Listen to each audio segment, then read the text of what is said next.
Welcome, everyone, to the PFF Fantasy Podcast IDP edition. I'm your host, Jon Macri, fantasy analyst here at PFF, and I'm here to bring you another weekly IDP preview episode, and I'm very excited to be joined by one of my personal favorites from footballguys.com, the one and only Dynasty Tripp. Tripp, how are you today?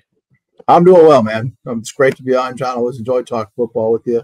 It's about halfway through the season, and still lots of excitement. I was really impressed this week with only one game more than 7.5 points on the line. So looking forward to some good football.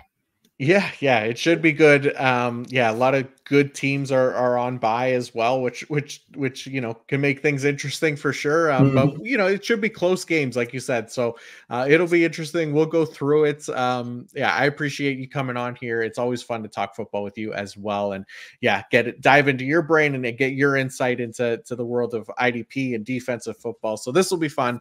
As everybody knows that's been listening to the show, basically we're going to go game by game, and we'll have stamps in the episode description. I'll put those in there so you guys can jump around and find the games that you're looking for. We'll cover some of the main storylines for each team or what we're looking for. We'll focus on favorite matchups or least favorite matchups, whatever is most interesting for each game and each team. We will focus on that.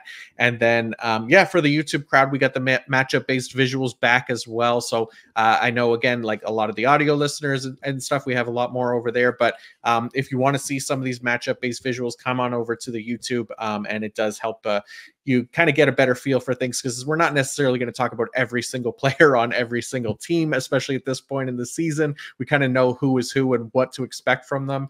Come on over and you can see all those matchup based visuals as well to kind of help you sort out your lineups a little better as well.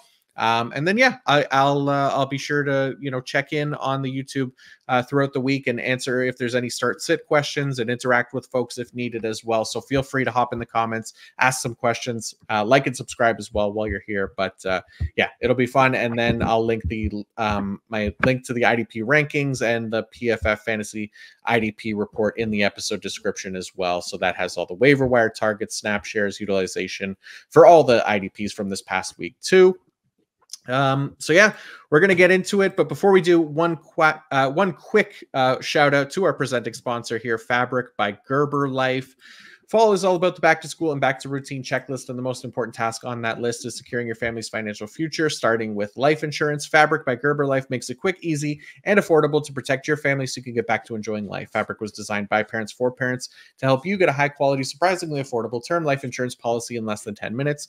Fabric has flexible policies that fit your family and your budget, with quality policies like $1 million in coverage for less than $1 a day. Get your personalized quote in just minutes and then apply when it's convenient for you. It's all online and on your schedule. You can go from start to covered in less than 10 minutes with no health exam required. Join the thousands of parents who trust Fabric to protect their family. Apply today in just minutes at meetfabric.com/fantasy.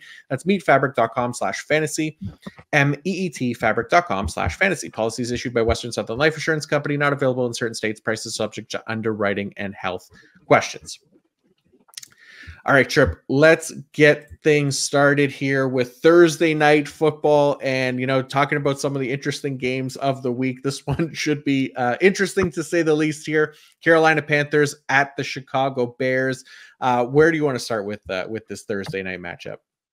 Well, I think the probably important point to touch on is that big news in Carolina, at least judging by the waiver wire activity in my leagues, was the signing of Blake Martinez, who retired, got into some trouble with some Pokemon, something or other, which my kids could explain to me.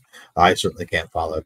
But I still think that the more important news and for fantasy is Frankie Luvu, who had a bit of a swoon there for 2-3 weeks in a row, but is now back and putting up the LB1 type numbers over the last 3 weeks. He's getting some sacks, getting tackles for loss.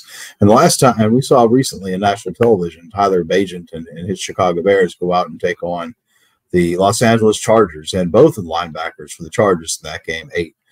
So I'm expecting something similar this week. I would be high on Frankie Luvu and be excited about the opportunity to plug him into my matchup. I think it's a couple evenly matched teams in the sense that you got two teams that they're kind of struggling to find some direction. And in full disclosure, I'm a Panthers fan, so I'm curious to see if the Panthers are in fact the worst team in the league or not. I hope not. I hope not. I feel like this Bears team is going to give them a run for their money for sure. But yeah, I'm with you. I think Frankie Louvu definitely the most interesting linebacker on the Panthers still at this point, even with the Blake Martinez signing. We'll see what happens there. I can't imagine Blake Martinez works in significantly this week, especially with it being a short week. He just signed to the team. I will probably have to wait a couple weeks to see what his role can really be over there in Carolina, and if he's going to be a useful IDP asset or not. But definitely not somebody that you're necessarily starting yet. But we know that he's been a really good tackler for IDP. So we'll see if Pokemon has made him rusty at all in any kind of way. It'll be interesting to see here. So yeah, I guess anything else from Carolina? Brian Burns is going to be out with a concussion. Their defensive line, I mean, if you're looking for a Brian Burns replacement this week, you're probably not finding it on Carolina. I don't know about you, Tripp, but I don't feel great about any of the Brian Burns potential replacements for the Panthers. Is there anybody that you feel okay about, or is this a group that you're looking elsewhere? Yeah, there's nobody that I would want to start. I guess the only player that I'd be watching to see how he performs is the rookie DJ Johnson, just out of some curiosity more than anything else. But yeah, you've got to be in a super deep league and hard up to want to plug DJ Johnson into your lineup at this point. I would say that Derek Brown is mildly interesting in that he's been playing 85-90% of snaps all season.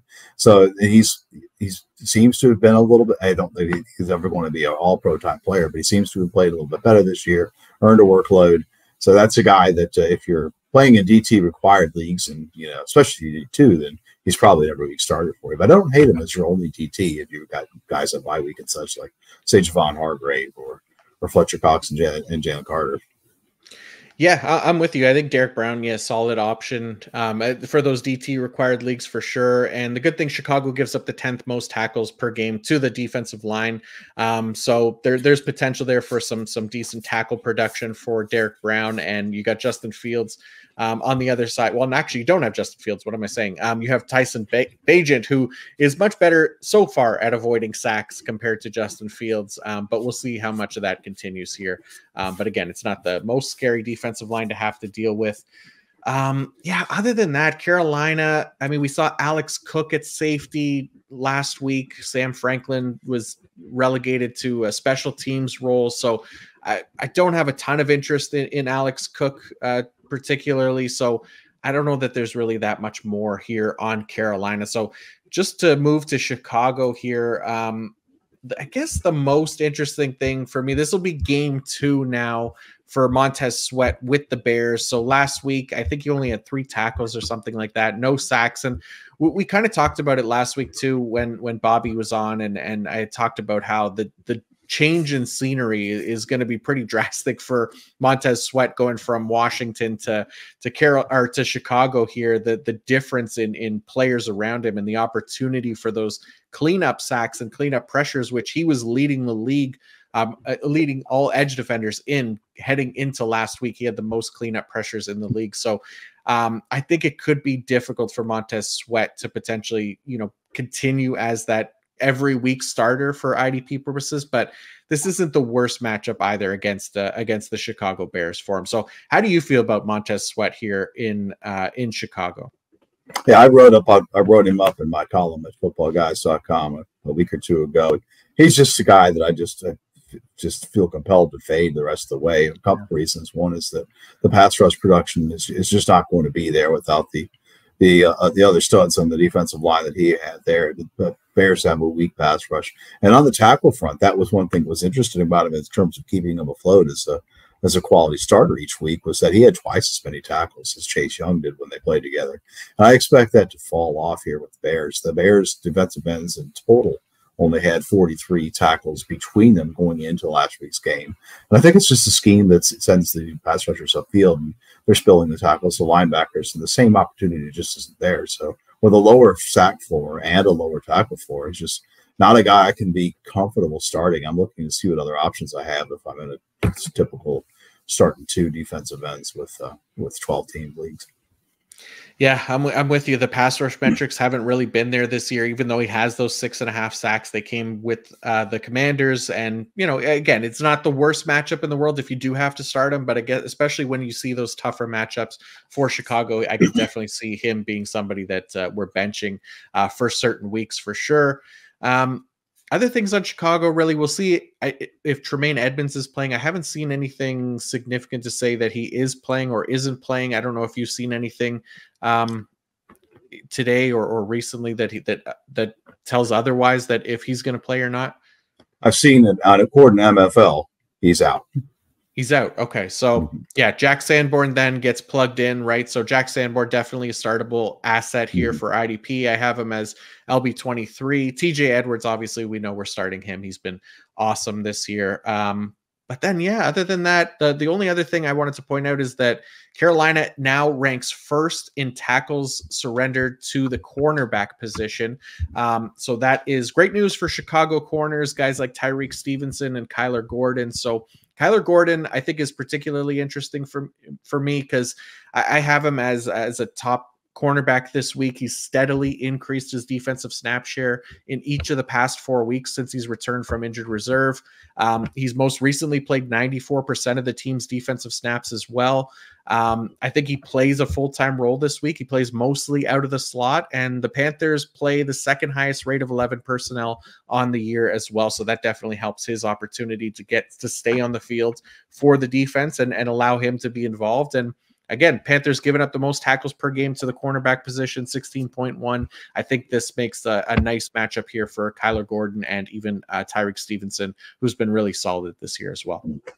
Yeah, I like Stevenson too. He's proven the idea of the rookie corner rule. Every once in a while, you do get one of those to pop up, and there's Tyreek Stevenson, I think, is in the top 5 in tackles among corners, and he's missed at least a game too. So I think he compiled 12 tackles in one game a couple of weeks ago. So yeah, it's a guy that you're putting out there as a punching bag. Yeah, for sure. All right, let's go on to the next game on the list here, and that is the Indianapolis Colts at the New England Patriots, but it's actually in Germany. So this will be interesting. Again, another Sunday morning game. As far as where to start in this one, I mean, let's start with the Indianapolis Colts linebackers, because we did get kind of blindsided last week by the surprise appearance of Segan Olubi, who came in, and with Zaire Franklin out, he stepped in. This is a guy, 2022 UDFA linebacker out of San Diego State. He was only a 1-year starter there, and that was in 2021. He didn't grade well in college, 54.9 defensive grade, 50 coverage grade. He had only played 9 defensive snaps in the NFL prior to last week, when he became the full-time 100% snap player for the Colts linebacker core. I mean, one of the main takeaways I took from this is that the coaching staff obviously hates Shaq Leonard and apparently EJ Speed as well, right? Because I don't know. This was really surprising to me. I don't know if Olubi is going to be much better if Franklin misses this week either, because he had 5 missed tackles in that last game. So he had 38.5% missed tackle rate, which is really, really bad. So hopefully Zaire Franklin is back this week, but I don't know. I was surprised by it. Were you surprised to see Segan Olubi out there, Tripp? Oh yeah, 100%, right. This guy just comes out of nowhere. And Shaq Leonard's snap total somehow goes down, despite the fact that Franklin's not out there, right? Like, what are we doing here? I saw an interesting little piece from 107, the fan, in a local indie radio station about Leonard talking about his role and not being free to play and whatnot. But I go back to the Raiders when Gus Bradley was there too. He had Corey Littleton, and that kind of ended Corey Littleton's career there. It just seems like these athletic, free-ranging linebackers just don't seem to fit the Gus Bradley mold. He's looking for thumpers. Yeah, it was really shocking. I hopefully Zaire Franklin is back. We don't have to deal with it this week. But yeah, otherwise, like Shaq Leonard, EJ Speed, these aren't guys you're necessarily starting in most leagues. We know that Shaq Leonard's playing only on early downs, EJ Speed only playing on those 3rd and 4th downs. So trying to avoid those guys where you can. But Zaire Franklin, obviously, if he plays, he's LB5 for me this week. Anybody else on the Colts that's particularly interesting for you? You're always excited to start DeForest Buckner, and I like his matchup this week. and it'll help get Mac Jones and Bill Belichick into the incognito program over there in Germany. My wife jokes every year that somebody gets fired when they fly back from Europe every single season. Who is it going to be this year?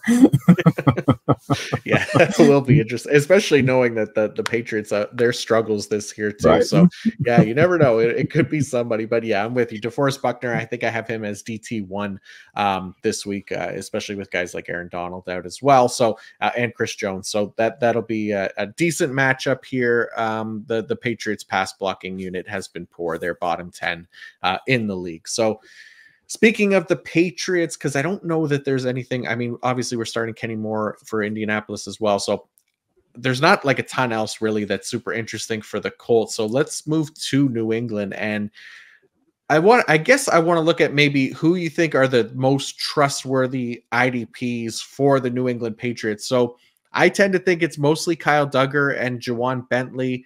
Maybe you can sprinkle Jabril Peppers in there recently. I don't know. How about you? Where's your trust level, I guess, with these Patriots IDPs on a weekly basis? Yeah, I'm with you. It's really just Duggar and Bentley. But I will say that's more second and third level guys than we've seen in a whole lot of years out of New England, right? The idea that we have a set it and forget it 100% player linebacker is just, it's been since Dante Hightower from, practically a decade ago where we were really excited to start that linebacker. And Bentley did something that Hightower used to do, which is get a sack or two. 2 sacks last week and put up a huge week. So that's been a nice surprise. It's been a good value for folks. I mean, he went drafted in most leagues, but more as an LB4, LB5 type. And he's certainly been a good return on investment for that. As far as Peppers goes, it's interesting. He's just back from the dead. Like, I mean, he was. I admit I didn't see that coming either. But I was writing early in the season, and I stick by it. You got more stomach than me if you're going to plug him in every week.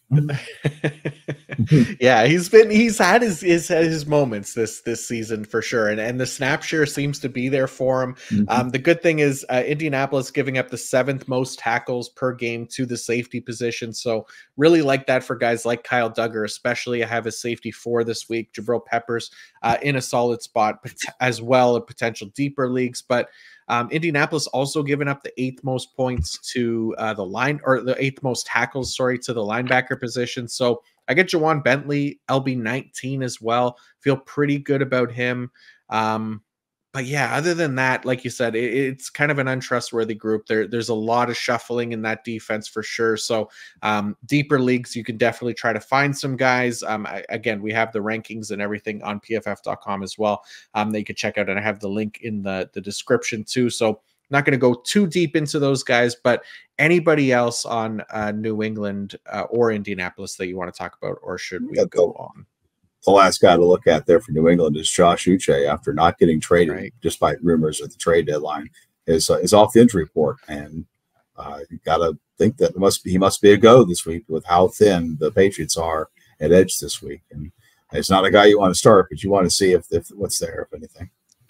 Yeah, I'll be really interested to kind of see if, especially considering the personnel there that they have with Judon out, and there's just really nobody on the edge. So if Belichick feels comfortable playing him in more than like a pass rush specialist role, because that's pretty much all he's been, right, since he's entered the NFL. And I was curious to see if he got traded, would he play a different role on a different team, or would he stay as that kind of DPR? So I think he's a very good pass rusher, and just want to see him play a little bit more on like early downs, kind of raise that production floor a little bit too. But definitely an interesting player. And yeah, I'll be curious about him as well. That's a good call. All right, let's go to the Cleveland Browns and the Baltimore Ravens. Tripp, this should be a pretty good one. Anywhere that you want to start with this game? Well, it's interesting to see Dalvin Tomlinson show up for a couple of sacks just out of nowhere. Hog Molly playing in the last game. I would call that a flash in the pan. I would not be chasing that, but it was interesting nonetheless to see that. The player, the opposite defensive tackle on the opposite side of the field is who I'm more interested in. That's Justin Matabuki. He's leading all interior defenders in sacks this year. I really think a lot of that has to do with how well the Ravens have played as a defense, which has been a nice surprise, slightly surprising. I thought that they were good, but they've really been good.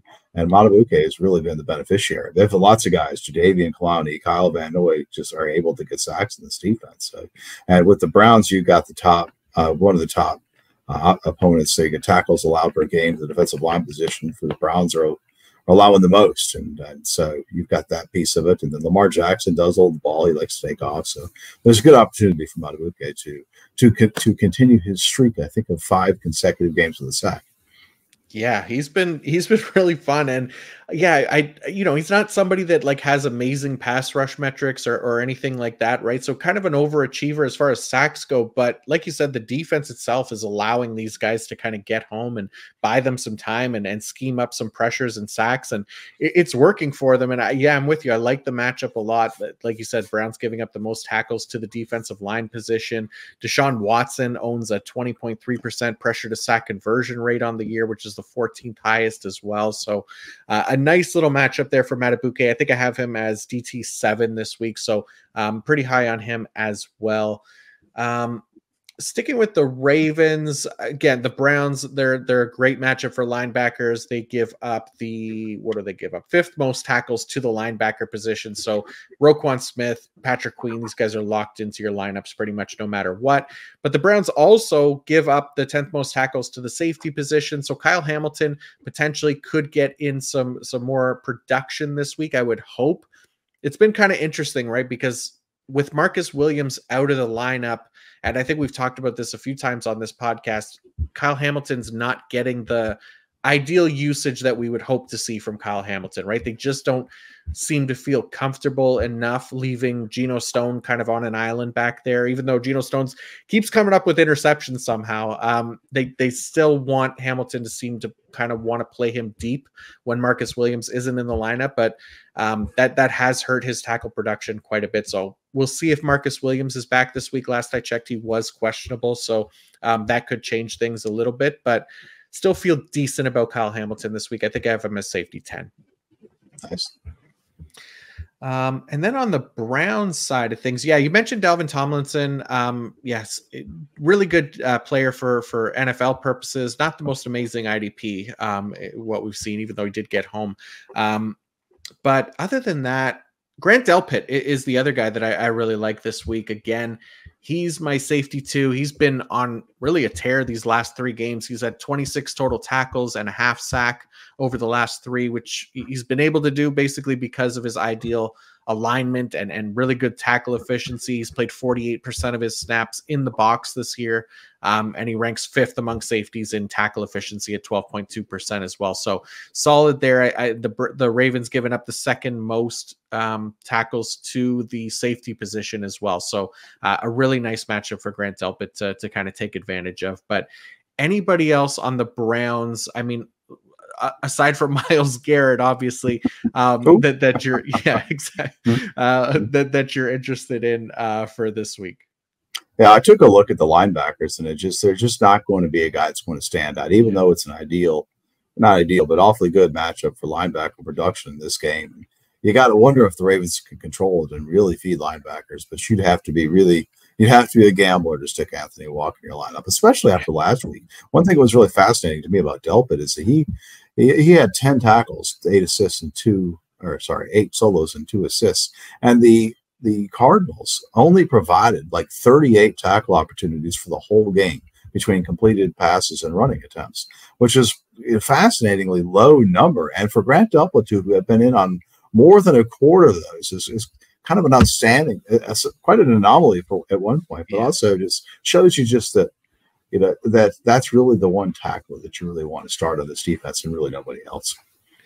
Yeah, I'm with you 100%. Like the Ravens giving up the most tackles per game to the linebacker position, according to the PFF numbers, right? But it's so hard to trust any of these Browns linebackers. Like I have Anthony Walker's LB 50 this week, just because like he's just not playing enough, right? The way they shuffle these guys around, it's just not worth trying to plug them into lineups. And given Grant Delpit's alignments too, playing 48% in the box, he could eat up a lot of those linebacker snaps too. So it really works well for Grant Delpit to be the kind of key beneficiary this week. But I feel like that's pretty much the main players from this game. I think we should move on and go to The Houston Texans at the Cincinnati Bengals. All right, let's start with the Houston Texans linebacker rotation here, because in week 9, it kind of changed again, right? So Blake Cashman played only 82% of snaps, but he led the group. Then we had Denzel Perryman and Christian Harris. They played 65% and 62% respectively. And then meanwhile, it was RIP to our guy Hanky Two Toes, who played just 20% of snaps. That's Henry To'o. Only 2 of his snaps came in the second half. On the first appearance in that fourth quarter, he was immediately targeted for a KDOT and touchdown. So seems to have fallen out of favor here with DeMeco Ryans and the Texans coaching staff. We thought this about Christian Harris also earlier in the year. So DeMeco Ryans clearly frustrated with his options at linebacker, which is not surprising when you go from Fred Warner and Dre Greenlaw to the group that the Texans have here. But Blake Cashman's played fairly well, but was a bit concerning to see his snap share drop off to 82% as well. So I'll be curious. What's your kind of read on this Texans linebacker group? Do you feel okay about plugging in Cashman and anybody else that you'd want to play? Yeah, I'd be awfully hesitant to play Cashman. It's really more about track record than anything else. This guy's been in the league for several years, hasn't been able to earn a job. He was with the Jets for a while. They brought in Quincy Williams to replace him, which eventually worked out. But when Quincy Williams got there, he was not playing well. He kept Cashman off the field. And the guy that they signed and paid the money to is Denzel Perryman. I really think the reason he's not playing more snaps lately has to do with health. For a couple of games, it's because he had a club on his hand and impaired his ability to make tackles, and he's banged up. He's not at practice today. And so that's if he's cleared and is healthy. If he's got that questionable tag, then I probably wouldn't roll with him. I tend to fade guys that have injury tags if I have any concern about them. But if Denzel Perryman is off the injury report by the end of the week and clear to play, that's the only guy I really want to play from that linebacking group. Yeah, I think that's fair. I think there's definitely a chance that we see Perriman kind of work in a little bit more as well. Just because, again, they're not happy with Henry To'o. They're not happy with Christian Harris. Blake Cashman, like you said, he's played well this year, but we kind of know what he is as well. And he's the guy with the super short T-Rex arms as well. So we'll see, how DeMeco Ryans feels about that kind of long term. But Denzel Perryman, I was really excited about him heading into the year, but obviously hasn't been able to stay healthy. And I do have him ranked behind Blake Cashman this week, but I don't mind in those deeper leagues if you're desperate, you got guys on bye week or whatever. If you need to play Denzel Perryman, I think there's a chance that he plays more than that 65% snap share this week, like Tripp said as well. Other things on the Texans that I thought was interesting. So the Cincinnati Bengals are giving up where do I have it here? The 5th most tackles to the cornerback position. So the player that kind of stood out to me was Tavier Thomas. So I felt like I like him as maybe more of a deep league streamer this week going against Cincinnati. So he hasn't played like a full-time role this season. He's missed a chunk of games on injured reserve. He's not exceeding 88% of defensive snaps in any one game, which is why he's kind of outside the top 24 corners for me. He's CB 27. But he is the team's primary nickel corner. I think he could see more utilization this week against the Bengals, who run the fourth highest rate of 11 personnel in the league. Thomas also leads all defensive backs who have played at least 25% of snaps in tackle efficiency with 16.4%. So there's kind of enough reason there to like him this week, at least for me, in a favorable matchup. So deeper leagues, looking for a corner streamer, Tavier Thomas is one that's pretty interesting to me.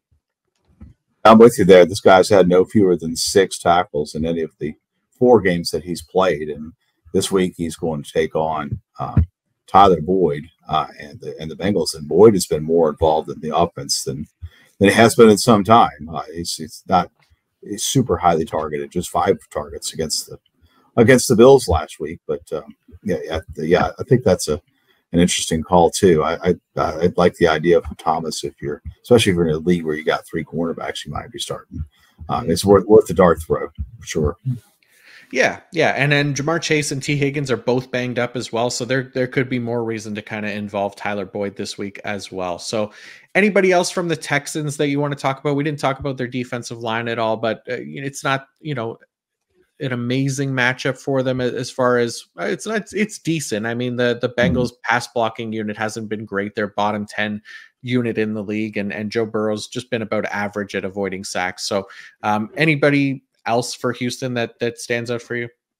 No, it's Jonathan Greener just put up some pretty impressive sack numbers, but this probably isn't the week I'd want to chase that. I feel like Will Anderson's coming on a bit, and again, with the way the Bengals seem to have gotten themselves situated, I'd be probably leaning against starting those guys if I had comparable options. Well, I find interesting is the safety situation, to be honest with you. Part of injuries have really made that rotation a hot mess. But the reality is that they're not getting a ton of production from the entire position. I mean, it's not been terrible or anything, but it's not been the 140 some odd tackles like Petrie had last year. It's been just interesting to see how the change in the defense has modified that. Really made Petrie largely interchangeable statistically with the guy he's played next to throughout the course of the season. Yeah, and I feel like it was one of the things that we talked about quite a bit in the offseason was the potential regression there for Jalen Petrie, especially going into basically a completely new defensive system too, right? So that's definitely hurt him. I know he was consistently one of the top 5, if not the top safety drafted in redraft this year. So definitely hurting a lot of managers that spent up to draft Jalen Petrie. The Bengals are giving up the 6th most tackles per game to the safety position, so I don't mind him this week. I think I have him as safety 12. There's potential that Jimmy Ward might be out as well. He got hurt last game, right? So if you're looking for a potential safety streamer, DeAndre Houston Carson was the next man up for the Texans last week and could potentially play again here next to Petrie in a positive matchup. So just something to kind of keep in mind there for those deeper leagues. On the Bengals side of things, the only thing that's kind of out of the ordinary for me, because I mean, we know about their linebackers, we know their defensive line, the corners have been solid.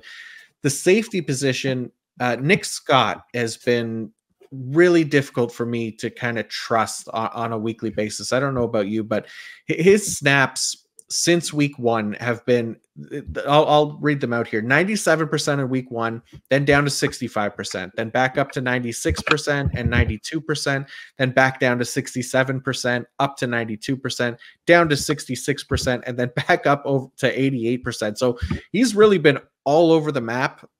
He's also earned the 2nd worst defensive grade for safeties this year, 38.1, and he has the worst coverage grade as well, 30.9. So he just feels like he's going to lose his job at any given moment here. It's just kind of circling the drain at this point. The production from the last 4 weeks has kind of sucked as well. 3 tackles, 3 tackles, 3 tackles, 4 tackles. Just not good. So he started the year fine. He had a couple 11 tackle games and a 9 tackle game in there, but it's really been downhill ever since. So for anybody that's still holding on to Nick Scott, I don't know. I feel fine benching him, even dropping him at this point, because I have him as like safety 46 this week. Yeah, he's not a guy pursuing up. Part of his tackle low output last week is because the Bengals played a lot of 5-man fronts with 2 high safeties against the Bills, which makes sense because their aggressive downfield scheme. What the Texans did last week against the Buccaneers, it makes you wonder if that's something that they would return to, because I didn't get a chance to watch the game, but Buccaneers aren't typically a big 2-high team, more of a 1-high team, and they just got chewed up by C.J. Stroud and the huge pass output, 470 yards passing, I think was the rookie record for one game. And so I wouldn't be surprised to see the Bengals sit back a little bit, which makes Nick Scott just unstartable. Yeah, I think that makes perfect sense. Anybody else from Cincinnati, or you want to move on? Move on. Let's do it. All right, let's go to the San Francisco 49ers at the Jacksonville Jaguars. Tripp, should be a fun game. Where do you want to start with this group? Yeah, I think that there's probably one of the 2 interesting games. I'm really curious to see how this comes out, right? Because we got the 49ers on a 3-game skid, if I'm not mistaken, going into the bye. And coming out of that, and the Jaguars, another team that we thought would be good at the beginning of the season, and then we weren't sure, and now we're kind of leaning, yeah, okay, they are good again. So I'm very curious to see how this goes. One of the guys that I think you and I are both talking about the preseason was Josh Allen.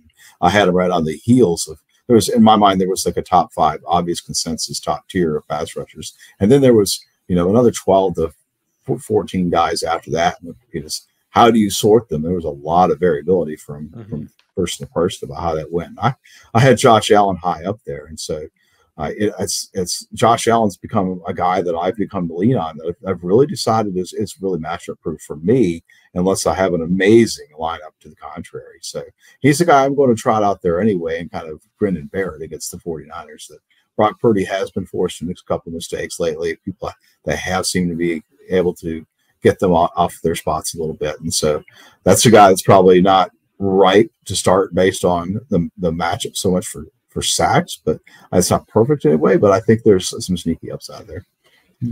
Yeah, I'm with you. I feel like I'm not benching Josh Allen at any point this season based on how he's played and how productive he's been. I got him as edge 8. So even though, Brock Purdy's done a decent job avoiding sacks this year, the 49ers offensive line has not been great outside of Trent Williams, right? So they're a bottom 5 pass blocking unit in the league right now. So there's potential there for Josh Allen against a typically good defensive or offensive line. The only thing is he typically lines up against that left tackle, so he's probably going to see a lot more Trent Williams unless they decide to switch that up this week and put him against I think it's Colton McKivitz at right tackle there, which would be huge to his advantage. But either way, I'm fine starting Josh Allen this week for sure. And then everybody else on Jacksonville feel pretty good about as well. I mean, Rayshon Jenkins I have high this week. The 49ers giving up the 3rd most tackles to the safety position. You're not really benching Foye Oluokun ever, so you don't have to worry about that. And then Devin Lloyd has been solid as well. So anybody else on Jacksonville, or do you want to talk about San Francisco? Yeah, I think we covered it. Yeah, it is a pretty straightforward team to try to figure out, right? That Josh Allen is the lone kind of defensive lineman there that's worth talking about. The rest you're probably not starting in most leagues. So the 49ers, obviously they made the big trade at the trade deadline. They acquired Chase Young from the Washington Commanders for a 3rd round pick. So this will be his first game with the 49ers. I'll be really interested to kind of see how they use him and how often they use him. I mean, the primary thing that I'll be kind of keeping an eye on is just playing time overall, right? So the Commanders leaned on him pretty heavily. Young was averaging a career high 84% of the defensive snaps this season, which is, I feel, unlikely to continue in San Francisco, because not even Nick Bosa has averaged 80% or higher in a season during his time with the 49ers, even though he played 100% of snaps before the bye week, which was really interesting. So it's not impossible that Chase Young will see a heavy workload, but I imagine that it's probably just under 80% than over what we've seen. So I do think he'll be still heavily involved. How about you? How do you feel about this fit here for Chase Young in San Francisco? As far as the fit goes, I like it. I'm excited to see what he can do in San Francisco. A lot of people are looking at the last game he played with the Eagles, but against the Eagles. But if you watch that game and watch that tape, the effort wasn't there. I think he must have known that he was being dealt, and so he may be preserving himself for his next stop. I don't know, but I just somebody posted a mashup of it, some all the snaps on Twitter to compare and contrast him with Casey Tuhill, who replaced him. And so I think that and Casey Tuhill, nonstop motor, but he's also like that little kid that had the hand on his head and can't get past Trent Williams at all. So it's like, what are you doing out here, buddy? But I'm excited about Chase Young's fit. I think he's has some upside. As far as the snap reduction, I definitely agree it's going to happen. I'd expect him to see probably closer to 60%. This week, if they feel like he's acclimated and ready to go. And so, but the thing is that, so what? Because the tackles weren't there when he was playing with the Commanders anyway. You're starting him if you are starting him, you're doing it because you're looking for sacks. And it's got to be something the light clicks on with this unit between Javon Hargrave, Eric Armstead got his first 2 sacks of the season, or I think he has 2.5 now. His 2 first full sacks of the season last time they were out. And Nick Bosa is out there with close to leading the league in pressure, but also leading the league in double teams. And so it's obvious that these 49ers made a goal out there to bring in Randy Gregory and Chase Young to upgrade the unit that they were just not getting out of Drake Jackson. And they are starting Cleveland Ferrell right now, former 4th overall pick of the Raiders. And you had to know going into that was a liability. And boy, it's really proven to be that for them. So it's not surprising that they replace those guys. I'd expect both of those guys. Drake Jackson's role is already severely diminished. I'd expect the same to happen to Cleveland Ferrell with Chase Young in town. And so you can't be too excited. You wouldn't want to start Chase Young in this matchup, even though it's not awful. But you'd want to see what you have here before you took that leap. Yeah, I'm with you. I would not be surprised to see his snap share be lower this week, like you said, around that 60% range. And if you have Chase Young, I wouldn't panic if you see that snap share either. Again, it's going to be his first game with the team, even though they had the bye week there. I think we could potentially see it kind of increase a little bit in the weeks ahead, but not too much to the point where, he's playing up over 84% or anything like that. But I think he'd still be, based on how he's played this year, he could be a locked-in starter pretty much every week once he's acclimated to the defense there, because he's been awesome. So. Other than that, Jaguars given up the 49ers. No, Jaguars. The Jaguars. Jaguars are giving up the 4th most tackles per game to the linebacker position as well. So Fred Warner, Drake Greenlaw, we don't really have to tell you to start those guys. We've been starting them anyways. But anybody else in this game that you want to focus on before we move on? It's kind of fascinating that the Jaguars only allowing 31st number of tackles per game to the safety position when they're trotting out Evan Ingram.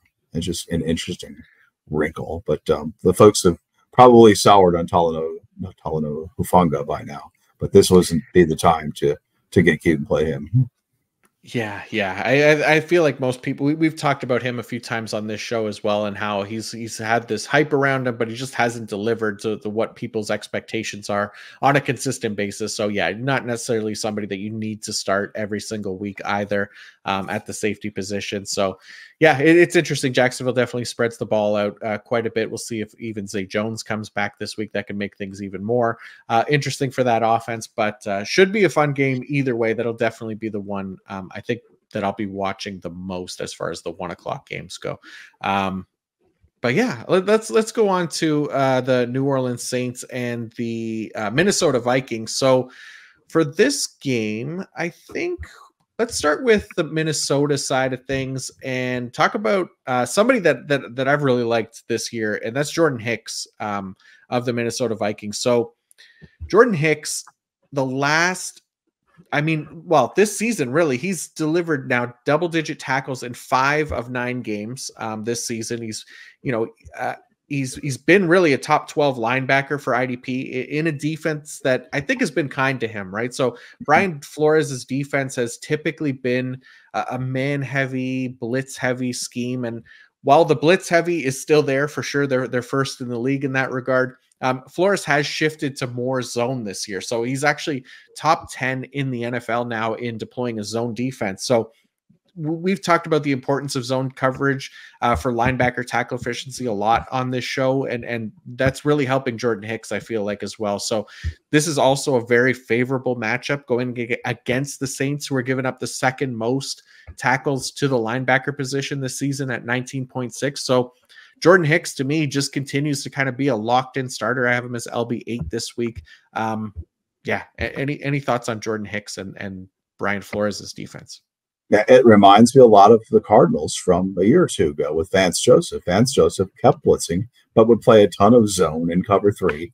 And it was like every defensive play was like ripping the Band-Aid off and just hoping that it get cut. It's just, and so Jordan Hicks finds himself in a somewhat similar environment because of that change. And so, I didn't think he'd play full time, but it's because I thought that they would play plenty of man, and you just don't want Jordan Hicks to turn and run with folks. And that hasn't been his duties this year. So he's been able to stay out there and play full time. And they've really, the safeties playing a fair amount of dime, and really the safeties have been the other tacklers on this team. So Hicks is a great start this week. One thing I'm really struck by this game is that the line is only Vikings plus 2.5, which I'm kind of blown away by. I guess people saw what this last week and say, the Vikings can perform with Josh Dobbs at quarterback. like, well, I would encourage everybody to go back and kind of look at the totality of his record there and look at the comments about him when they decided to trade him. They were thinking about starting Clayton Tune anyway, even if they hadn't traded him. And so, I got burned saying this last week, but I'll go back to the well and say I would not expect, a super high number of tackle opportunities for the Saints. I don't think that the Vikings are going to be able to control the ball. I think the Vikings will be playing on their defense on their heels. And so, yeah, if you got tacklers to the Vikings, you go ahead and zoom them out. Yeah, I'm with you. And then, yeah, as far as the Saints go, I mean, Demario Davis had a really nice week last week, but it continues to be inefficient as far as the linebacker position goes. And Pete Werner, surprisingly, has been even more inefficient in recent weeks as well than Demario Davis. Like shockingly low tackle efficiency for Pete Werner the past few weeks. So concerned about those Saints linebackers for sure. I have Demario Davis as LB 36, Pete Werner LB 42. Not guys that I'm particularly interested in. Even the Saints defensive line this week. I know Carl Granderson's been awesome, but Minnesota's offensive line has been really strong. And so far, Josh Dobbs has done a decent job at avoiding sacks for the most part this season. So I think this is kind of, for me, it's starting the guys that you would normally start in Danielle Hunter and Jordan Hicks and the Minnesota safeties. All of those guys feel like safe bets. And then on the New Orleans side of things, I'm not as excited about this group this week. I think there could be some potential low production for that Saints IDP group.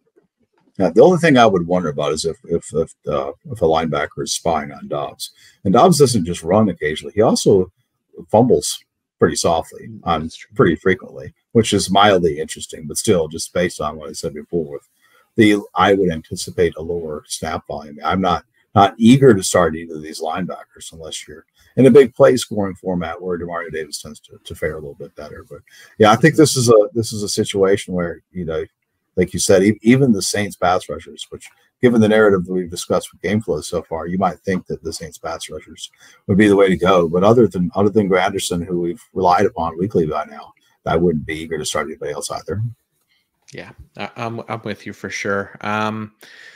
All right, let's go on here to the Green Bay Packers and the Pittsburgh Steelers. And yeah, where do you want to start with Green Bay or Pittsburgh? I think Green Bay is the biggest question I have about that is Rashawn Gary hasn't had a sack in 3 weeks. And I know it's not a super exciting matchup for him to get one here. It's because of how incredibly conservative the Steelers offense is that they're just not going to hold the ball and take those sacks. But it's fair to note that Rashawn Gary got paid. He's making that big payday. I think the team has confidence in him, and you can't rely on him as a weekly starter right now. He's not the same conversation with Josh Allen that we talked about a little bit.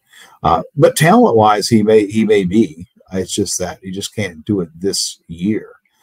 Maybe late in the year. Maybe he'll finally kind of start to put it together. But that's a bit of a disappointment to me as a guy that I was willing to go ahead and take a chance on in the summer. And he played right away. He was on a pitch count for a while, but he's up closer to his normal workload, and he's still not producing, which is a mild disappointment for me.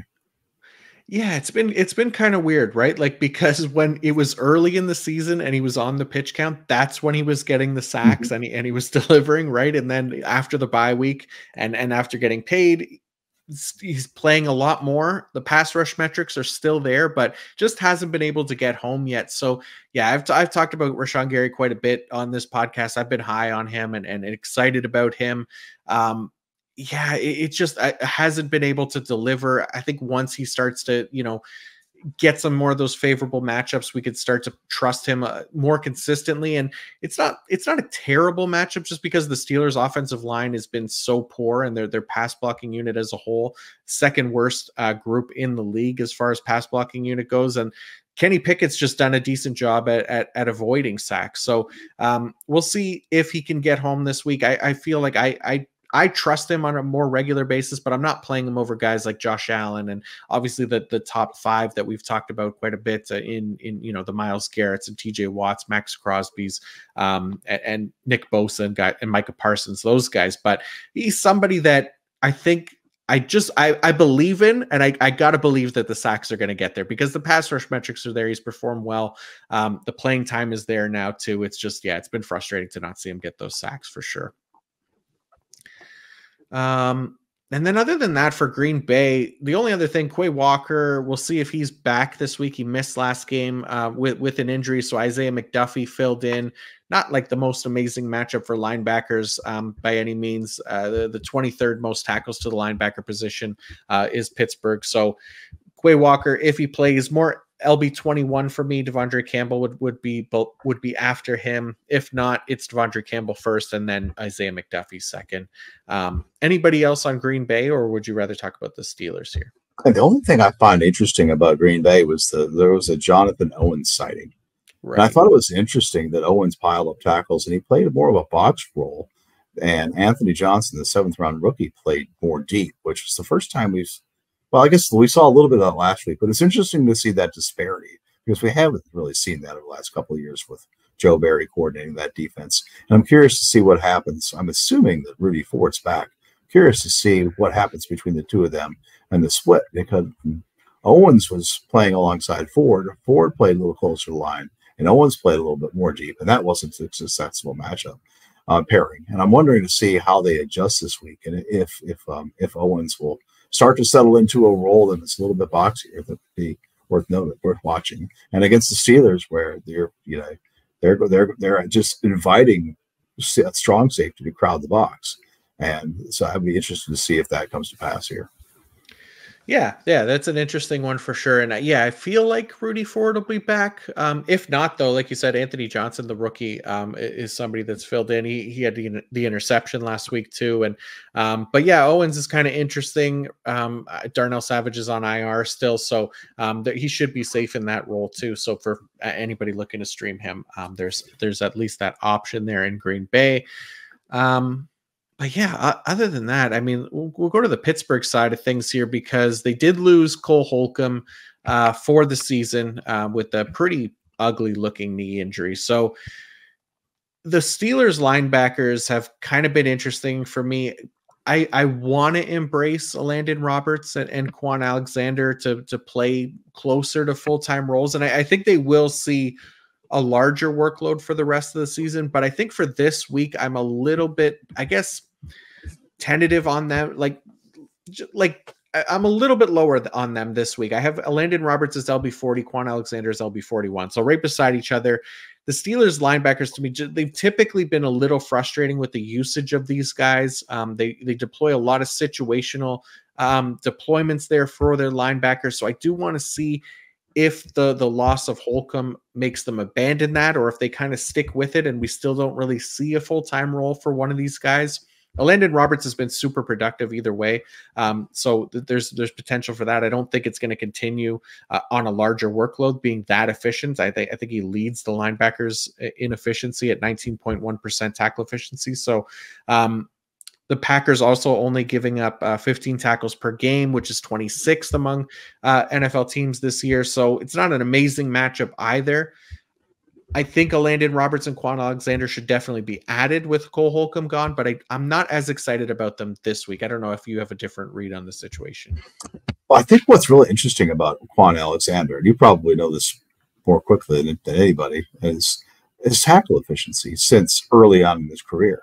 That first year or two, he was just crazy. I mean, you're putting up 140 tackles a game, and it's large part because he was a protected middle linebacker and an overfront, never spilling tackles to him. And ever since then, his tackle efficiency just was checking in here and there. It's always been low. And it was again last week. He was the snap share leader after Holcomb went down, and Roberts still out tackled him by a comfortable margin. So yeah, it's like it's hard to believe that you have a team where there is not going to be a linebacker that you want to plug in, especially against a team like Green Bay. It's not like the Chargers. I mean, they're not so incompetent they can't run the ball at all. But it's just I just don't see a path to wanting to play any linebackers for the Steelers, and we've got to see something interesting to change our opinions this week.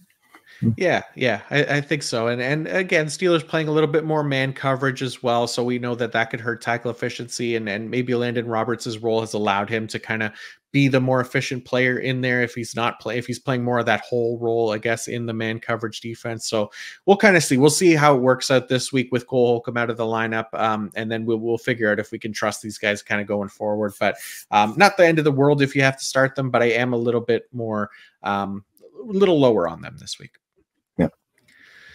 All right, let's do a quick ad break here from our friends at DraftKings. And they say, who are the pretenders and who are the contenders? We're more than halfway through the NFL season, but DraftKings Sportsbook is pumping out unbeatable offers every single game.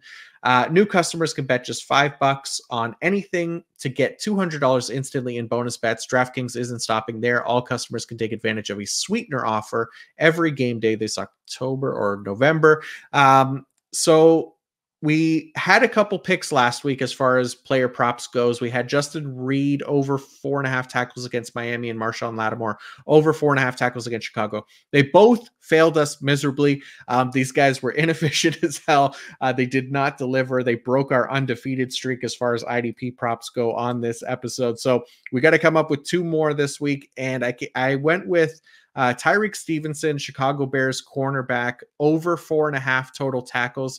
We talked about that matchup on Thursday night, the Panthers giving up the most tackles to the cornerback position on the year. And then my other one is Jordan Hicks, over 8.5 total tackles. We also talked about how much I like Jordan Hicks over there in Minnesota. So feel pretty good about these. How about you, Tripp? Are you with me on these two? Oh, he's on mute. He's on mute. That's okay. I can see you say. I'm sorry, bud. Yeah, I thought that was. I thought it was. I needed it for the ad read, and all of a sudden we're on. Sorry, I'm involving you. I'm involving you in it. Yeah. but yeah, I'm with you. I think that those sound like pretty safe bets. I'm not a big tackle prop guy, but yeah, those sound attractive to me. I would expect those guys to clear those numbers. Let's do it. Let's do it. All right. So we're going to try to get back on track here with our prop bets. So yeah, get in on the NFL action with DraftKings Sportsbook, an official sports betting partner of the NFL. Download the app now and use code PFF. New customers can bet just $5 on anything to get $200 instantly in bonus bets. Only on DraftKings Sportsbook with code PFF. The crown is yours. Gambling problem? Call 1-800-GAMBLER or visit www.1800gambler.net. In New York, call 877-8-HOPE-NY or text HOPE-NY. In Connecticut, help is available for problem gambling. Call 888-789-7777. Or visit ccpg.org. Please play responsibly on behalf of Boot Hill Casino and Resort. Licensee partner Golden Nugget Lake Charles, Louisiana. 21 plus, age varies by jurisdiction. Void in Ontario. Bonus bets expire 168 hours after issuance. See sportsbook.draftkings.com/football terms for eligibility and deposit restrictions, terms, and responsible gaming resources. All right, let's go to the Tennessee Titans at the Tampa Bay Buccaneers. And Tampa Bay is a pretty straightforward defense for the most part, so we don't have to spend like a ton of time on them. But they did add a little wrinkle to their defense this past week in that Ryan Neal was essentially benched for most of this game. He played just 28% of the defensive snaps. D. Delaney, who's been a cornerback by trade, saw more work at the safety position for the Buccaneers. And Neal, he really has struggled significantly this year, right? So he's got a 35.1 coverage grade on the season, which ranks 92nd among 93 qualifying safeties on the year. Basically to say that Ryan Neal should not be trusted in IDP lineups this week, and likely droppable in most formats considering how many safeties are out there. But 28% not going to do it. He's been a nice, efficient tackler for IDP purposes, but if the team is benching him and moving away from him, then we just want to be aware of that and make sure he's out of our lineups this week.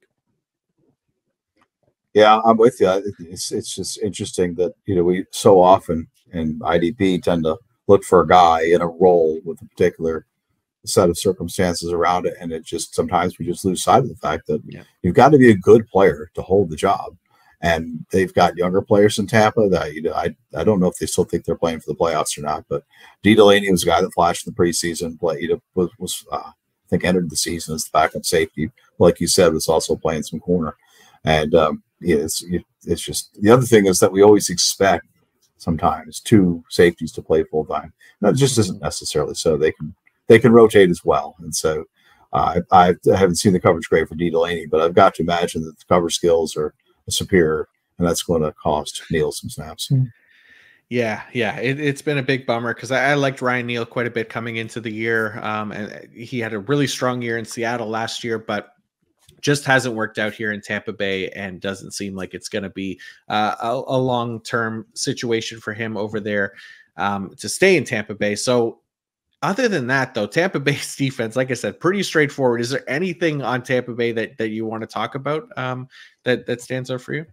Well, the last thing that stands out for me is that Devin White's just been such an underperformer for the course of the year, and finally showed up last week, 5 tackles, 4 assists, and sack. Granted, it was a track meet against the Texans, and that certainly helps to bump up your values, your tackle, your stats. But you got the Titans this week, which I haven't checked lately, but I'm pretty sure they're one of the slowest paced teams in the league. So that pace isn't quite there, and so it's making Devin White a low floor play as he's been in the last much of the season. Yeah. We liked Devin White a little bit more last week, and we talked about his inefficiencies and everything, and definitely delivered last week. But the way he's performed on the season as a whole has not been very good. And I have Levante David as LB9 and Devin White as LB27 this week. So the Titans giving up the 22nd most tackles to the linebacker position. So it's not an amazing matchup by any means. And definitely going back to sitting Devin White if I can afford it in, those 2 linebacker leagues, basically. But yeah, other than that, I think that's pretty much it for tennis or for Tampa Bay, because defensive line guys, none of them have really been great. Kalijah Cansey is kind of interesting. The rookie over there, he's performed well. It's not a terrible matchup going against the Titans here. Will Levis is still, again, he's done a good job so far at avoiding sacks, but it's a small sample size too. So not a lot of interesting stuff here for Tampa Bay at this point in the season. Let's talk about the Titans a little bit. There we are. The Tennessee Titans. Anybody on Tennessee that's particularly interesting for you?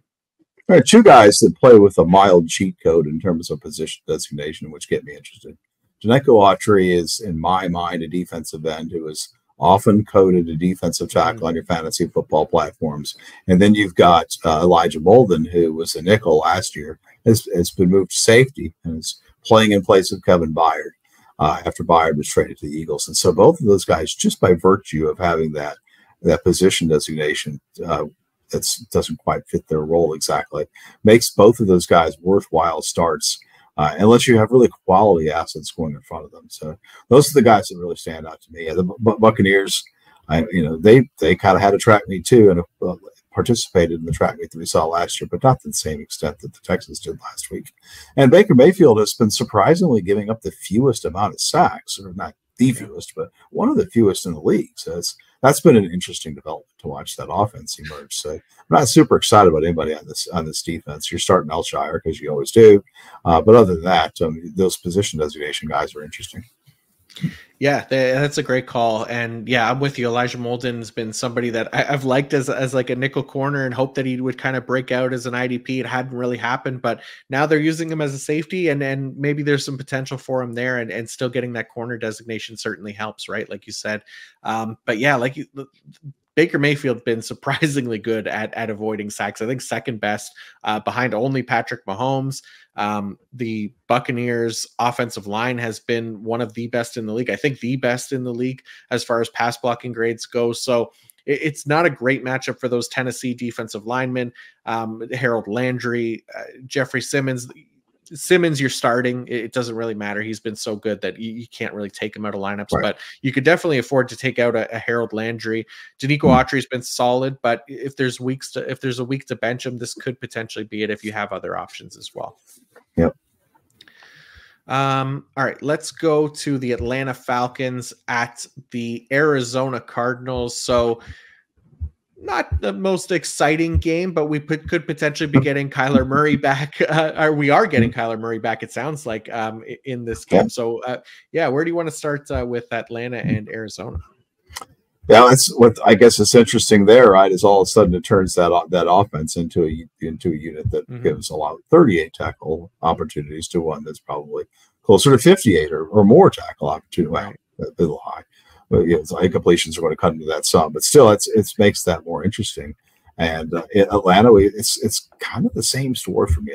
We have the several players that we've kind of been relying on as secondary and tertiary options with Landman and Ellis and both safeties really. And like I'd be comfortable with that. I would, it might be tempting to get cute with a pass rusher. The guy that stands out is David Onyemata with a Canadian with a bounce back season. I mean, it's like he was relevant 4 years ago or something like that, and graded really well on Pro Football Focus, and he's back and playing well after a change of scenery from New Orleans to Atlanta. So, but I'm just interested to see what this offense looks like with Kyler Murray, because we haven't seen him since he was in Cliff Kingsbury's offense, and so I think there's a lot of uncertainty around it for me, and that makes none of those Falcons particularly attractive plays to me. Yeah, I'm with you there as well. And I have like Nate Landman as LB 33 this week. I still have him higher than Caden Ellis, even though he's not playing as much. Ellis has just been very inefficient. So Ellis is LB 38 this week. And great. David Onyemata has been awesome. He's been performed really well, like you said. Grady Jarrett, unfortunately, done for the year with the torn ACL. But those were really the only two defensive linemen that I trust. Now it's just down to one there in Atlanta, and the safeties, like you said, Jesse Bates and Richie Grant have been really good for IDP. But it could be an interesting matchup here. The Cardinals are giving up a decent amount to the safety position so far this season, 8th most tackles to safeties this year. So Jesse Bates and Richie Grant could potentially be in for another strong game, but it is a change at quarterback as well. So we'll see how much that affects those numbers. But on the Arizona side of things, it's, again, I think kind of the same thing. It's not an interesting defensive line. We kind of know who we're starting at linebacker there in Kaiser White. And then other than that, the safeties, Budda Baker as well, Jalen Thompson maybe in those deeper leagues, but anybody else on Arizona for their IDPs that you trust this week? No, it's Baker and White. Unless you're in an awfully deep league, I mean, folks probably happy to have Baker back. He put up 10 total tackles last week, although 6 of those were assists, and he hasn't been the same tackle monster he was like 2018, 2019. But I would be shy about plunking him back in this week. And you've got Kyle Pitts in. I don't think Drake London's playing. That might still be up in the air. But I'm attracted to see. I'm interested to see what they can do.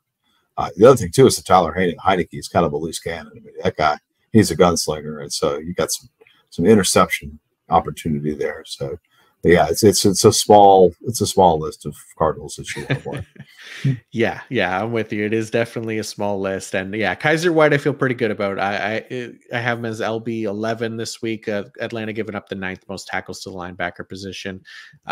But there's not a whole lot of IDP goodness here in this matchup. So let's move on to one where maybe there's a little bit more, and that is the Detroit Lions at the Los Angeles Chargers. So a few places we could start with this one, I guess, but we'll start in Detroit since they're coming off a bye. So it's been a while since we talked about them. And Jack Campbell obviously has been kind of the big story there this season as far as Lions IDPs go, for those, especially in dynasty leagues other than Aiden Hutchinson.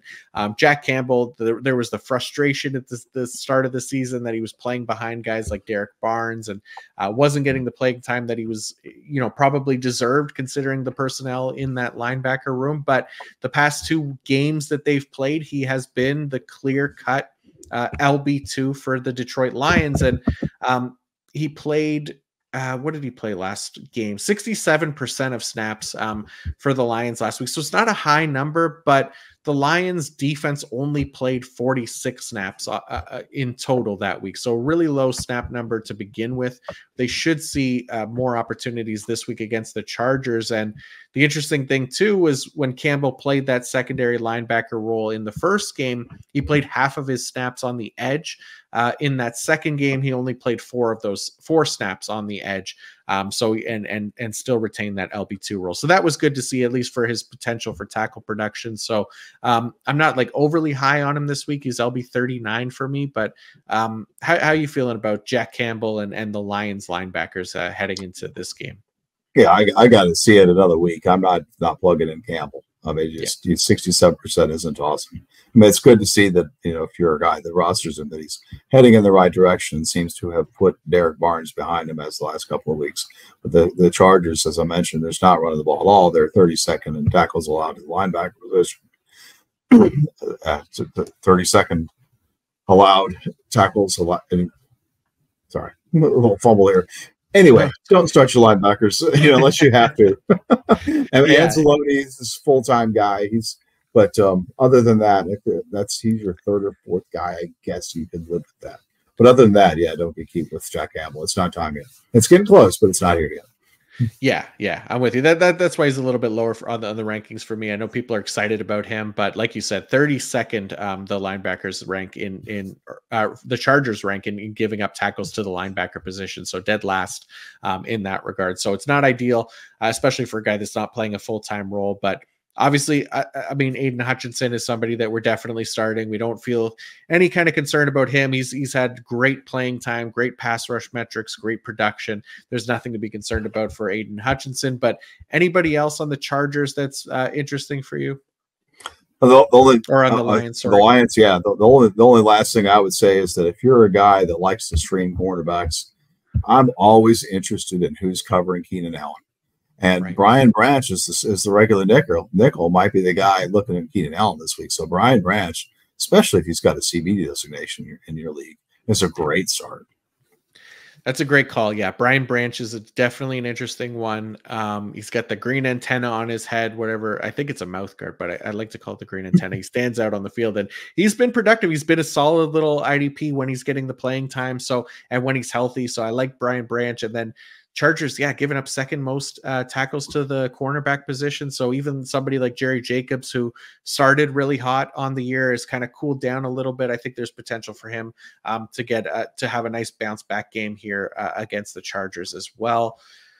And then, speaking of the Chargers for their IDPs, I mean, we could start with, let's start with the linebackers again here, because Kenneth Murray has been surprisingly solid, and the Lions are giving up the third most tackles to the linebacker position. So with Murray, he's averaging 7.5 tackles per game on the season. He's had over 8.5 over his last 4 games. He's added 2 sacks and an interception in there as well. So he hasn't played a full workload over the past 2 games, mostly because the Chargers have blown the other team out. So the starters are getting the rest as well, right? But still delivered as far as tackles go. I think he should see that 100% snap share this week, because playing the Lions, who are again, are going to be a tougher matchup. It should be a closer game. So really like Kenneth Murray this week. I have him as LB16. Nice. Yeah, this is the other game that I'm really interested to see. I feel like you have 2 teams. I think I'm assuming the Lions are favored. I think a lot of people think the Lions are a lot better. I'm wondering, like, which of these teams are either of these teams legitimate, right? I mean, the Chargers have strung a couple of wins together, gotten themselves to 500. Every year, the Chargers seem to be highly rated. Every year, they seem to not live up to expectations. And then you have the Lions who have a couple of good wins, but boy, they got housed by the Ravens. But then again, the Ravens, that's the Seahawks too. But I'm interested to see how this game goes. And so the guy that I think could be an impact player in it is Derwin James, because he's going to be looking at some Sam Laporta. I think he had his first game with 10 solos in the season. And so he's a guy that's missed a couple of weeks. Maybe he's been a little bit of quiet, and maybe a little slightly disappointing for IDP gamers, in part because he's not putting up those big plays. But I'm intrigued by him this week, and would be excited to get him in my lineup. Yeah, I'm 100% with you there. He stays safety 1 for me, but the Lions are giving up the 4th most tackles to the safety position as well. So it's a really nice matchup for Derwin James to take advantage of and put up some production there. And like you said, the Lions are favored. They are 3-point favorites on the road against the Chargers this week. So people still very high on the Lions, and I guess they are aware that the Chargers tend to choke in close games as well. So we'll see if they could break the trend this week. It should be a fun game to watch. But anybody else for Los Angeles? You mentioned Derwin James, Joey Bosa, Khalil Mack, Tuli Tuipulotu, all coming off 2 sack games against the Jets on Monday night, but facing a tougher defensive line or offensive line here, and Jared Goff as well, who's done a really nice job at avoiding sacks so far this season. So I'm not as excited about them this week. Joey Bosa, I trust to an extent, but guys like Khalil Mack, Tui Pelotu, maybe to a lesser extent. Yeah, I'm with you there. Bosa, I guess I'm a truther on Joey Bosa, but even now he'd be a low DL2 with this matchup for me. Yeah, exactly. Yeah, I think that's pretty much it for this game. So let's go to the New York Giants at the Dallas Cowboys. It feels like these teams play each other 10 times a year, but I guess it just feels that way because they're always on prime time. This time they are not, other than they'll probably be the America's Game of the Week or whatever they call it. So where do you want to start with the Giants and the Dallas Cowboys? Well, this is the one game that we mentioned at the top. This is the one game where you've got a big line. You've got the Cowboys favored by about 16.5 points. And I think it has something to do with the fact that the Giants went down the street, knocked on the door of the local pizza joint, and said, hey, we need to start it. So here's this guy named DeVito. He's going to play. So, if you're Micah Parsons and DeMarcus Lawrence and Dorrance Armstrong, you're just licking your chops. You're just so excited to trot those guys out there this week. And not like you get a ton out of Lawrence and Armstrong this year, but if you got them, this would be the week to play them. Yeah, this is a really, really nice matchup against the worst pass blocking unit in the league for the New York Giants. And then, like you said, Danny DeVito is at quarterback there, or Tommy DeVito, whatever you want to call him. He has not been good, and it is not going to be pretty. I think Micah Parsons is going to eat. Well, hopefully DeMarcus Lawrence does as well. He's just hasn't been able to deliver those sacks, even though he's got like strong pass rush metrics. He's been another one of those guys that's been a little bit frustrating as far as like sack production goes, but really good player, especially for NFL purposes still. Really good run defender off the edge and pass rusher too. So it would be interesting to see if he can get home this week. I would imagine that he can against DeVito's and the Giants pass blocking unit. But other than that, for Dallas, the other interesting thing was that Marquise Bell, who has a safety designation or DB designation on a lot of platforms, emerged as kind of their lead linebacker last week by only by a couple snaps or so over Damone Clark. But Marquise Bell playing over 90% of snaps, and he's been a decent option so far this season in Dallas's defense. So I don't mind the matchup here. This is a team going against the Giants, who are seventh. They give up the 7th most tackles per game to the linebacker position. So Marquise Bell not playing in the most ideal defense for tackle efficiency, but I have him as LB 25 this week, and then Damone Clark a little bit lower than that. But any interest in guys like Marquise Bell or Damone Clark against this Giants team? I would be hesitant to start tacklers in all against this. I worry about their ability to possess the football and to pile up enough tackle opportunities for the opposing defense. It was interesting to see the Donovan Wilson, the safety for the Cowboys, who might be the best known of two IDP gamers, had a single tackle last week against the Eagles, who at the time are giving or fueling the opposing safety position with the most statistics, most fantasy points. So that's an interesting development, that Bell is playing more than all those guys. He's playing more than J-Rock Curse and more than Donovan Wilson, and then more than the deep safety Malik Hooker too. So it's interesting times. And Bell is a guy that was probably super cheap. He's probably benefiting from that position designation. If you can put in that guy who's playing the hybrid linebacker role into your safety spot, that's probably a risk that I'd be willing to take, despite my concerns over pace. Yeah, I think that makes perfect sense. And that's why I really like him if you have him as that DB designation or safety designation, because now you're getting a guy that's playing almost a full-time role potentially at linebacker, and you could plug him into your safety spot. That is a true cheat code at the position. So somebody to definitely keep an eye out there for Marquise Bell. And I'm with you. That production for Donovan Wilson was really, really strange for me last week. It was just, the ball was just avoiding him.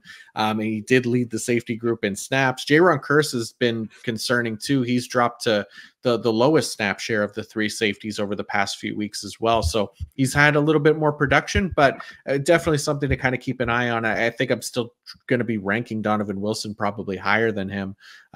going forward, even though the last few weeks haven't been super productive for them. But got to follow the snaps there, and it's been decent usage for Donovan Wilson too. So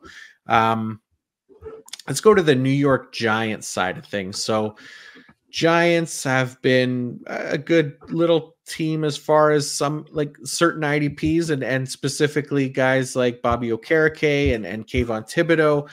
Dexter Lawrence has been amazing this year as far as the interior defensive line goes, and even Xavier McKinney. So I'll start with Xavier McKinney. I think this is, again, one of those better matchups for the safety position. Dallas is giving up 14.6 tackles per game to the safety position. That's the 5th most on the year. Xavier McKinney spent 32% of his defensive snaps lined up in the box this season, but over the past 2 games, that number's jumped up to 43%, and that helped lead to his first double-digit tackle game this past week as well. So I think the tackle or the usage could continue here for McKinney. He might find himself, for me at least, ranked a little bit higher going forward if that usage kind of continues to be on an upward trend. And this is a favorable matchup, so I have him as safety 13 this week. Nice. Yeah, I'm perfectly comfortable with starting all the Giants that you would normally start, with the possible exception of Kayvon Thibodeau. I guess it's a question of how much do you believe in that talent and that breakout potential. So that's a guy that I'm thinking about. What other options I like? Joey Bosa and Thibodeau. Right. Would be close for me. But yeah, the safeties, just go ahead and put them in there for sure. You're bound to get some points, and then you like the aggression that they use these safeties with. Pinnock had a sack last week, I think. And they'll both pass rush. So yeah, they're interesting options there for sure. Yeah, Thibodeau, the thing with him is that he's played a ton too. Like, he doesn't necessarily have amazing pass rush metrics on the year, but he's played so much that he's been able to get volume-based production too. So that's been the nice thing. But yeah, Dallas not necessarily the easiest matchup for pass rushers either. So yeah, it'll be one to keep an eye on, and definitely one to check the rankings for. I'm just going to check mine, actually, speaking of it right now. So I have Joey Bosa a little bit lower than Thibodeau this week. Joey Bosa more in that edge 2 range, and then Thibodeau low end edge 1. So still kind of a believer in the volume more than anything for Thibodeau, but we'll see how it goes this week. All right, let's go on to another NFC East team here, and that's the Washington Commanders, who are going to Seattle to face the Seahawks. This game, let's start with the Washington defensive line without Montez Sweat and Chase Young, because these guys have not been good. The production last week obviously wasn't there for anybody. There were no sacks for the Washington defense, so James Smith-Williams, Casey Toohill, those were the guys that stepped into larger roles, which was what we expected, but we also knew that there was going to be a pretty significant drop-off in talent and production over there. So if you're somebody desperate for a plug-and-play, looking for some volume, do you have a preference between a James Smith-Williams or a Casey Toohill, say rest of season? Well, I mean, how many edges do you start? 4? I just don't want anything to do with any of those guys. Yeah. There was a moment there where I thought James Smith-Williams might do something last year, and just by the end of the year they were just dead weight out there. So no, I don't. I would, and the Seahawks are not exactly giving up sacks left and right either. So and Geno Smith, I mean, he hasn't been awesome, but he's not Danny Dimes either. Yeah, no, this is this is a pretty stingy offense. The Seahawks are, right, as far as giving up points to opposing IDPs. So Geno Smith has been doing a good job at avoiding sacks.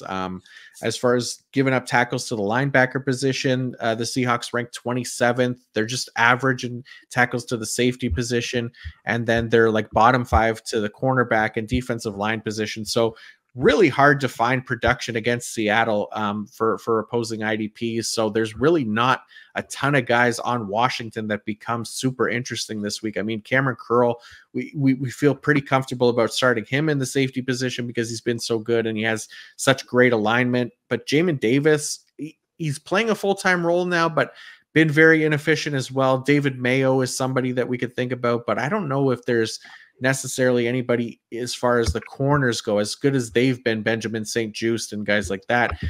He's been really good, but I don't know that I'm necessarily plugging him into a lineup this week either. Oh no, yeah, it's interesting to see how far down Jonathan Allen is right now in the total fantasy board right now. And boy, did he come on small in a decent matchup last week. That was interesting to see. I continue to believe that he's a good player, but it's interesting to see how this line comes together with both of those edges missing. Where I wonder what can they do to free those guys up, because they're just not going to be any need to double anybody on the edge.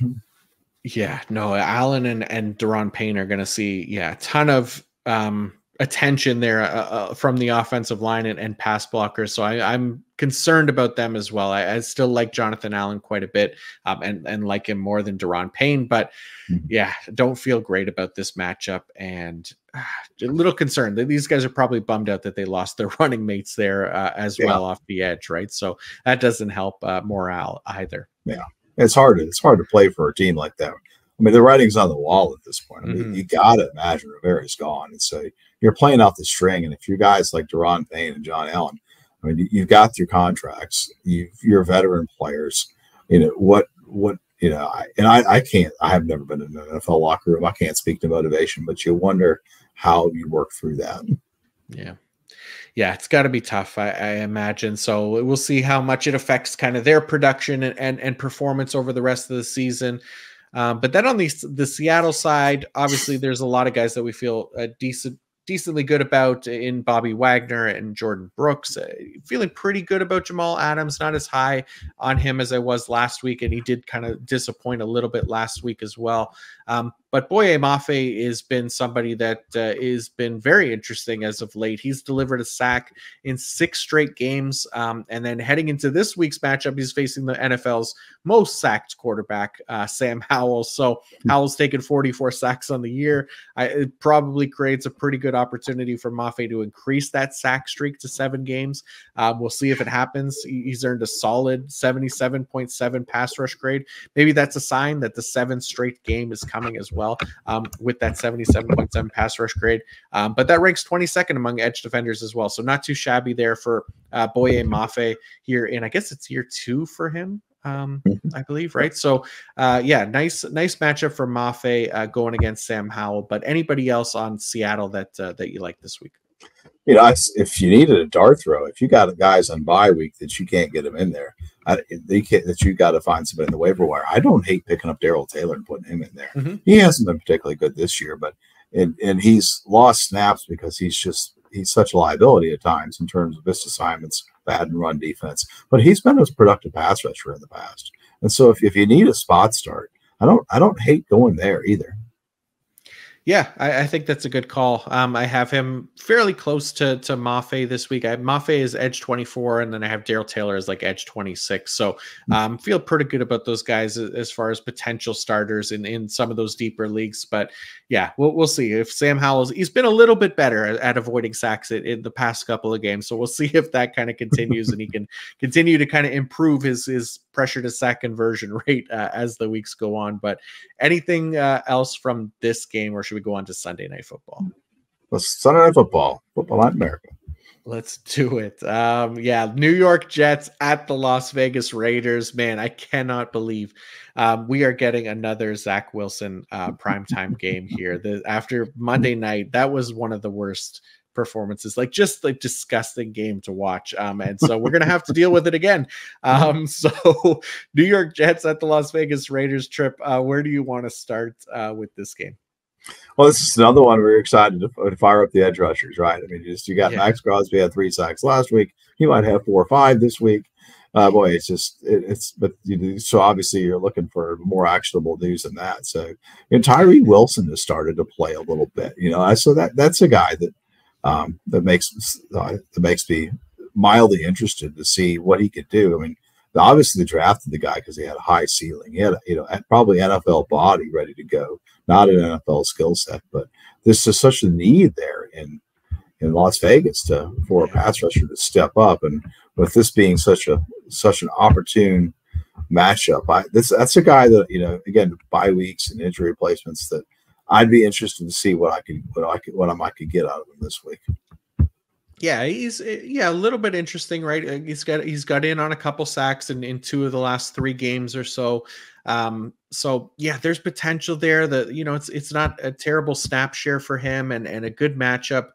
We'll see, right? He's definitely not a refined pass rusher yet by any means, but if he could get some volume in his snaps and take advantage of these poor matchups, because man, yeah, the Jets offensive line last week just got destroyed. Obviously, we saw that against the Chargers, right? So there's definitely potential there. I like the call there for Tyree Wilson in those deeper leagues. And then yeah, other than that, Robert Spillane and company for the linebackers. This isn't the most ideal matchup for linebacker tackles. The Jets are giving up the 25th most tackles per game to the linebacker position. So Robert Spillane, he's been solid this year, but he's more LB 29 for me this week. And then we'll see what happens with the rest of the group, because Divine Diablo questionable again. Luke Masterson still questionable. We saw Amari Burney and Jalen Smith get some playing time last week, but it only takes Spillane Diablo or Masterson to come back this week for those other guys to kind of fall down the depth chart and be completely irrelevant. So hopefully one of them is back this week, so we don't have to deal with the Amari Burney or Jalen Smith situation. Right. Yeah. No, the only thing that's interesting about Spillane for me, it's interesting I'm not at 29.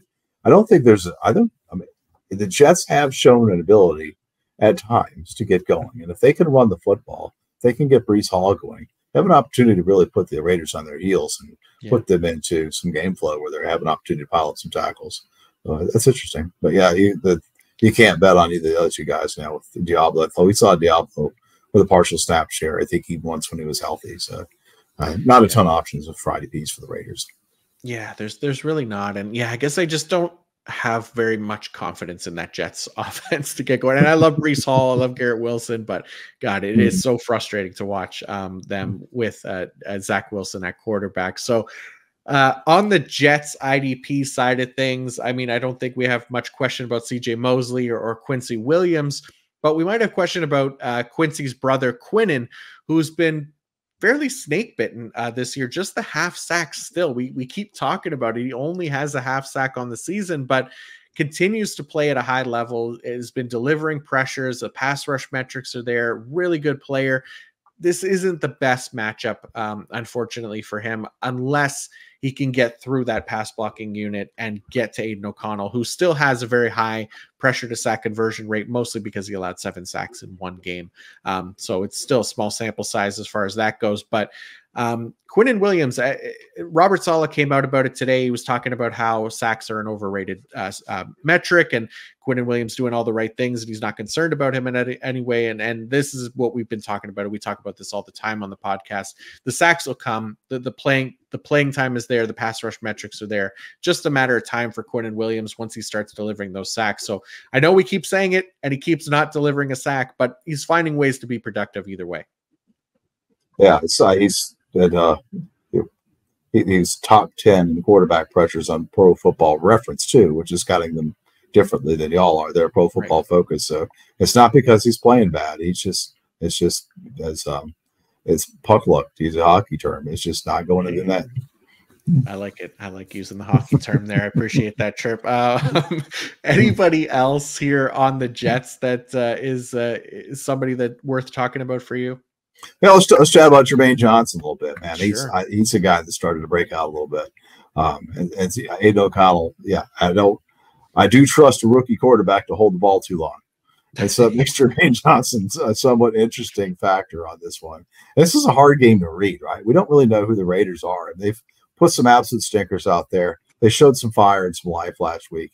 The Jets are another team, but so much of the Jets is about their quarterback play. I get that. But it's another interesting game that could really go a lot of different directions. So it makes me worry a little bit for the tacklers on that front, where I'm not sure what the game flow is likely to be. But I think in this case with these lines and these quarterbacks, I'm pretty comfortable firing up pass rushers. Yeah, I'm with you. I really like what Jermaine Johnson has shown this year. 72.6 pass rush grade on the year. I have him as edge 20 this week. Raiders pass blocking unit's been really solid, but like you said, Aiden O'Connell back there at quarterback. So there should be potential for him to kind of get home again, and he's delivered. Even guys like Boye Mafe, you're getting a little bit risky playing a Boye Mafe just because the playing time isn't necessarily there yet. But for those deeper leagues or big play leagues, to try to take a shot on a guy, Boye Mafe has been really solid. So there's a lot of weapons on this Jets defensive line, and that includes Will McDonald, who we haven't even really seen just yet at their first round pick from this past year. So yeah, some guys to definitely consider here for this game, like you said, but yeah, that's pretty much going to do it for the Sunday night football options. So let's go to our final game of the week, Monday Night Football. It is the Denver Broncos at the Buffalo Bills. So, man, where to start with this one? Let's start with the Buffalo Bills linebackers. So Terrell Bernard left last game with a concussion. So that definitely makes things a little bit tricky for this week, considering the Bills play on Monday night. We would hope that he clears the concussion protocol before Monday and that there's some clarity there. I guess if it's going into Sunday and you have to choose between somebody playing on Sunday or Terrell Bernard on Monday night, you might want to play it safe and play the Sunday player instead, just because it might be harder to clear that concussion protocol just a week after suffering the concussion. If Bernard can't go, we probably see a lot more Tyrell Dodson.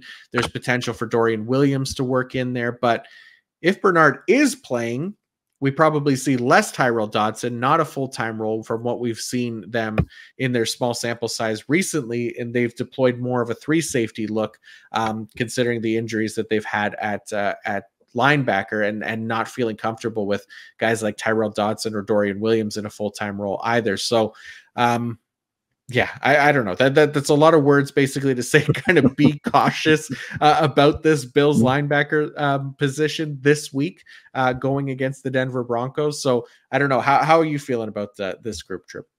Yeah, I just avoid them. I mean, it's hard to imagine a scenario where your league is so deep that there's nothing on the waiver wire that you could plug in there. I suppose you can make an argument that you really badly need a win, and so you want the upside of waiting for Bernard. But yes, I mean, linebacker can't be that tough to get 4 or 5 tackles out of, and it may be only half the production that you're going to get from Terrell Bernard, but it's something. And then the rest of it, not really very interested in what I can get out of Tyrell Dodson or Dorian Williams at this point. So there's not a lot to like here for me, in my opinion. I guess the only players I would be watching would be Greg Rousseau and Leonard Floyd, the edge rushers. Neither guy's been a guy that you would want to start week in and week out, but Russell Wilson does hold the ball. You got the Broncos QB pressure, the sack conversion rate is 6th. So again, Wilson has historically gone down. All those Broncos defenses offenses playing so conservatively lately, the opportunities haven't been quite as abundant as they may have been in the past. So I'm not eager really to start any Bills IDPs, unless I'm in a deeper league. Yeah, I'm with you. It's a nice matchup because Russell Wilson, like you said, has that higher pressure to sack conversion rate, 6th best for players to take advantage of. So Gregory Rousseau, yeah, he's a startable edge defender for me. Leonard Floyd, I don't know. I don't feel amazing about him, but I would be fine starting him if needed, probably over somebody like Von Miller. But yeah, I had a question today or yesterday, I can't remember now, but it was like just the worst options at the along the defensive line for starting. It was like Lakai Fotu and like I think Amari Barno and Von Miller in there, so or an Arden Key as well, and all these guys that have just either not got the playing time or just have not produced. And Von Miller hasn't got the playing time, but I mean, I don't know. I went with Von Miller to start out of that group just because he's playing his former team, and he's still Von Miller, so there's potential there. It was really like low outcome options. So went with the highest option there in Von Miller against the Broncos. So yeah, other than that, the Bills IDPs aren't overly interesting. So let's talk about the Denver IDPs and maybe the linebackers. I don't know. What are we at here? The Bills give the 11th most tackles per game to the linebacker position. It's really not a group to really have to try to figure out too hard. Alex Singleton's playing more than Josie Jewell, so Alex Singleton comes in as LB 18. Josie Jewell's LB 31 for me. Anybody else really on Denver that's interesting to you? Any interest in the Denver defensive line? Well, it's interesting, right? Those players just not this week. But it's certainly interesting to see how that continues to evolve. With each of those three guys now, Baron Browning and Nick Benito and Jonathan Cooper, have had splash weeks where it just really put in volume. But Josh Allen is not a guy that's taking a lot of sacks. And boy, lately it's like that offense has. I didn't see what the snap numbers were after that Bengals office, but boy, I think the time of possession for the Bills is real low. So just not a lot of opportunities. You certainly got to imagine they can possess the football against the Broncos, but the Broncos defense plays effectively against the Chiefs too the last 3 weeks. So it's interesting to see what comes of this. But yeah, there's really not an IDP that I'm excited to start here. You're always starting Alex Singleton. He's the one guy that you're rolling with. But boy, the rest of it's just kind of a snooze fest. Yeah, it's going to be, I feel like, a pretty boring IDP matchup for Monday Night Football, like you said. And even like on the Bills side, like Jordan Poyer, who's been, decent this year. Denver's given up the 32nd most tackles to the linebacker position, so dead last in that regard. So there's just not a lot to love for this Monday Night Football matchup. And, feel free to check the rankings to see where the rest of these guys fall. But I feel like we've covered pretty much the main ones here. Yeah, so that is going to do it. I put a wrap on our IDP preview episode for this week. So again, hope you all found that helpful as we kind of go through these matchups and players to talk about. And again, we have all the rankings and everything in the episode description as well that you can check out, and snap shares and all of that stuff as well.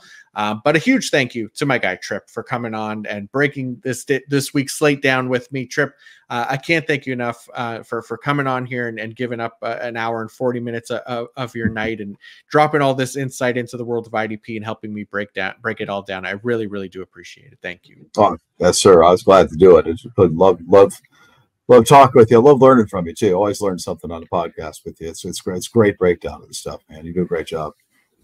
Oh, thank you very much. I appreciate that. And hopefully, people find it helpful and learn, and you could definitely learn a lot from Tripp as well. So Tripp, before you go, please let everybody know where they could find all of your work and where they could find you on Twitter as well.